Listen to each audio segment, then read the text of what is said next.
Elena Martinez pulled her Honda into the gravel driveway, staring up at the Victorian farmhouse that would be her home for the next 6 months.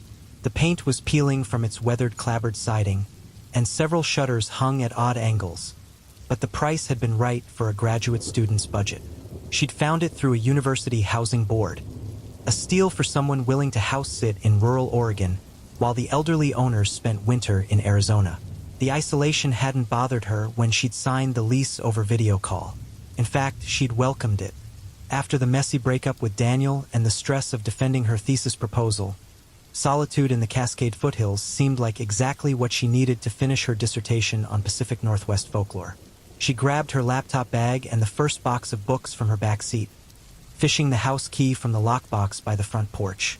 The heavy wooden door groaned as it opened, releasing the musty smell of a house that had been closed up too long. Elena stepped into a narrow hallway lined with faded floral wallpaper, family photographs covering every inch of available wall space, generations of stern-faced farmers and their families staring down at her. "Hello, Duchess," she called out, remembering the owner's instructions about their ancient Maine Coon cat who'd been left in her care. "Where are you, girl?" A low, rumbling meow answered from somewhere upstairs. Elena smiled, already feeling less alone, as she heard the cat's heavy footsteps padding across the floor above. The house was larger than it had appeared in the photos, a maze of small rooms connected by creaking hallways. The living room held furniture that looked like it hadn't been moved since the 1970s. All harvest gold and burnt orange. She'd set up her desk in here where the afternoon light was best. As she carried in the last of her boxes, a pickup truck pulled into the driveway. Elena paused on the porch, watching a bearded man in his 50s climb out. He wore a faded flannel shirt and carried what looked like scientific equipment. "Afternoon," he called, approaching with an easy smile. "You must be the new tenant. I'm Dr. Raymond Pierce Ray. I've been corresponding with the Hendersons about doing some research on their property." Elena relaxed slightly. The man had the rumpled, harmless look of a career academic. "Elena Martinez, what kind of research?" "Entomology," Ray said, hefting a collection box from his truck. "I'm studying a species of cave cricket that's been showing up in properties around here. They're unusually large specimens, much bigger than typical Pacific camel crickets. I think they might be an undiscovered subspecies." "Cave crickets?" Elena wrinkled her nose. "Don't worry, they're completely harmless," Ray chuckled. "Shy creatures. They prefer dark, damp spaces, basements, crawl spaces, that sort of thing. I've been tracking them through several properties in this valley. The Hendersons gave me permission to set up some collection stations around their basement and outbuildings." Elena glanced back at the house, wondering what other creatures she might be sharing it with. "How big are we talking?" "Oh, some of the specimens I found are close to 4 inches long, not counting the antennae." Ray noticed her expression and grinned. "Really, they're more afraid of you than you are of them. I promise you'll probably never see one. They only come out at night, and they scatter at the first sign of light or movement." "Great," Elena muttered. She'd never been fond of insects, especially large ones. "I'll stay out of your way," Ray promised. "Most of my work will be outside or in the basement.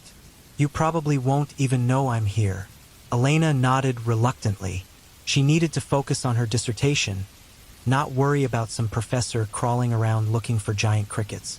"Just knock before you come inside, okay?" "Absolutely." Ray tipped his baseball cap. "Thanks for being accommodating." That evening, Elena sat at her makeshift desk in the living room, surrounded by books on regional folklore and mythology. Duchess had finally emerged, a massive gray and white cat who'd claimed Elena's lap the moment she sat down. The cat's purring provided a comforting soundtrack as Elena typed notes about stories of creatures dwelling in the caves and forests of the Cascades.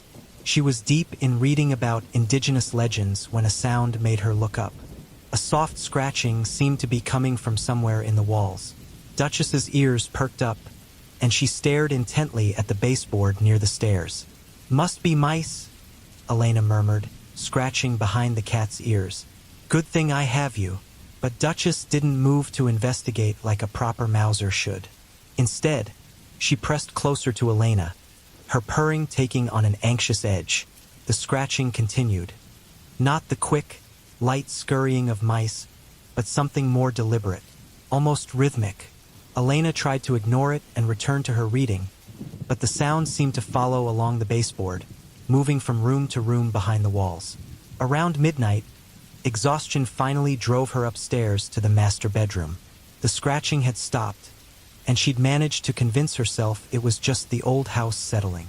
Duchess followed her up and immediately claimed the foot of the bed.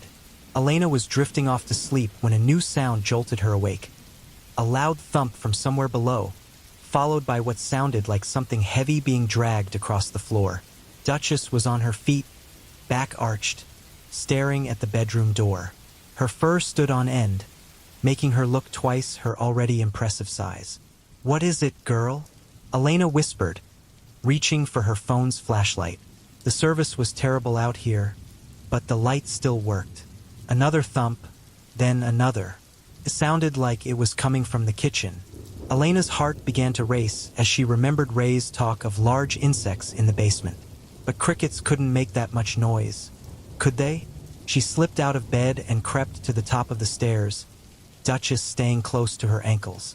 The house was dark below, but she could hear movement.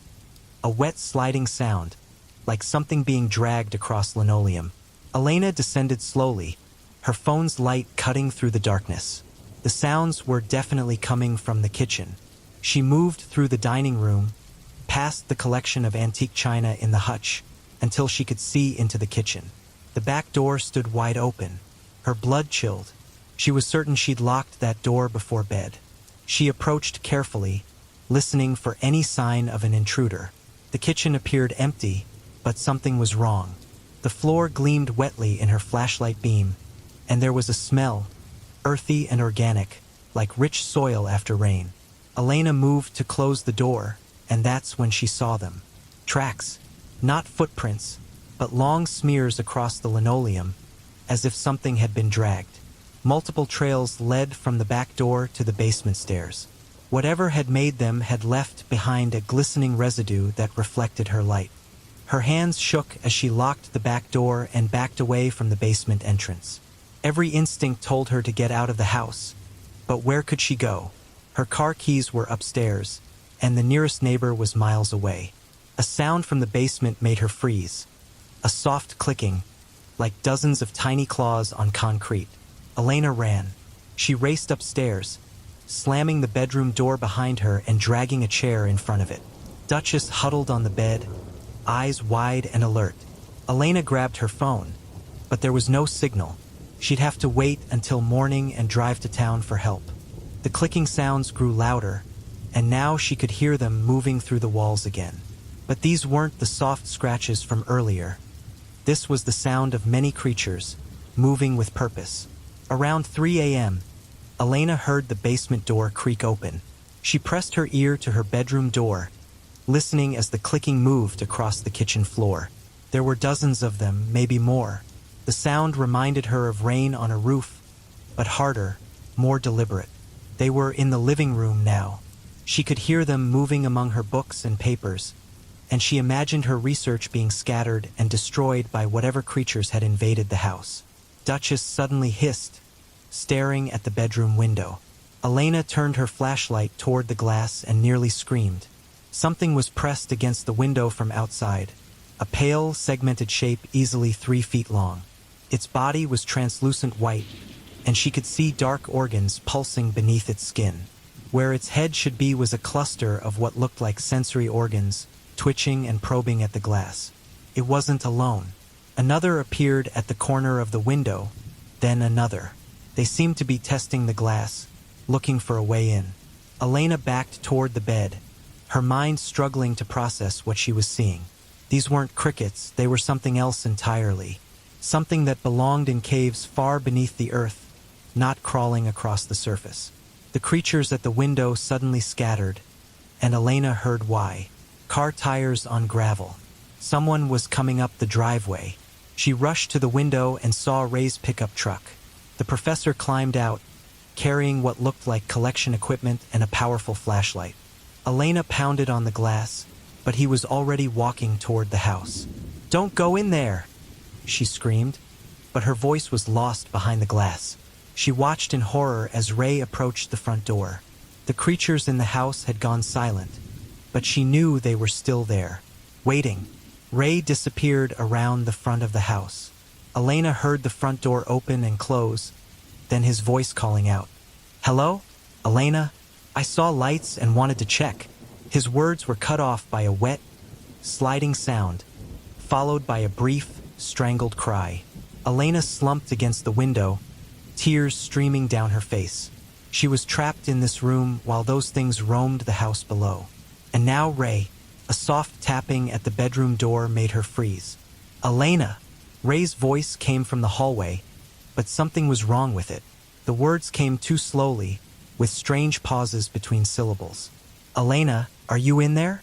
I need to talk to you." She didn't answer, couldn't answer. Whatever was speaking with Ray's voice wasn't Ray anymore. "I found something interesting in the basement," the voice continued. "Something you need to see.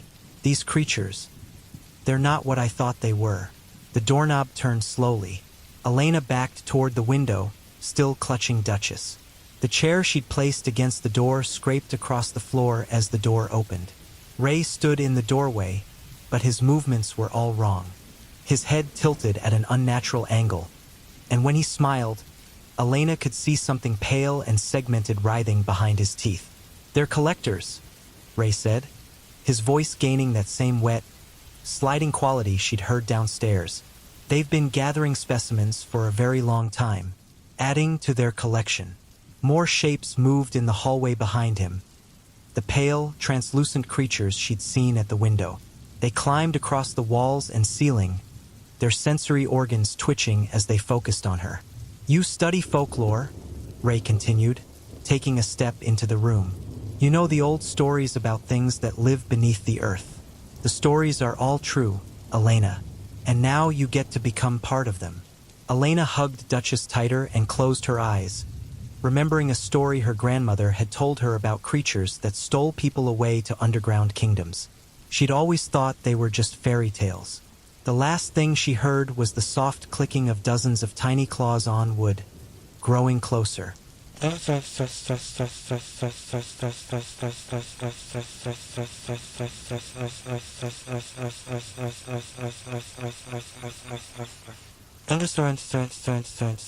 Three days later, a park ranger doing a routine check found Ray's truck still parked at the Henderson property. The front door of the house stood open, and inside they discovered signs of a struggle: overturned furniture, scattered papers, and strange smears across the floors that the forensics team couldn't identify. Elena Martinez was listed as missing, along with Dr. Raymond Pierce. The only living thing they found was an elderly Maine Coon cat, hiding in the basement and refusing to come out. The investigators noted several unusual details: large holes in the basement walls that seemed to lead deep into the hillside, and a collection of personal items, glasses, jewelry, clothing, arranged in neat piles throughout the basement. The items appeared to span decades, suggesting many people had vanished from the property over the years.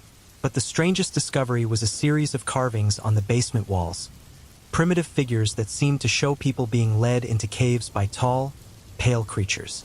The carvings looked ancient, but the forensics team couldn't determine their age. The Henderson property was quietly sold to the state and closed to the public. The official report listed the disappearances as probable kidnapping cases, though no suspects were ever identified. Local indigenous groups, when questioned, simply shook their heads and spoke in whispers about the old stories. Tales of the collectors who dwelt in the deep places, gathering specimens for purposes known only to themselves. And in the caves beneath the Cascade foothills, in chambers carved from living rock, Elena Martinez sits among the other collected specimens, her eyes now pale and unfocused, her movements slow and deliberate. She tends to the newer arrivals, helping them understand their purpose in the collection, while the ancient collectors watch and wait for the next surface dweller to stumble into their domain. The stories, after all, are always true.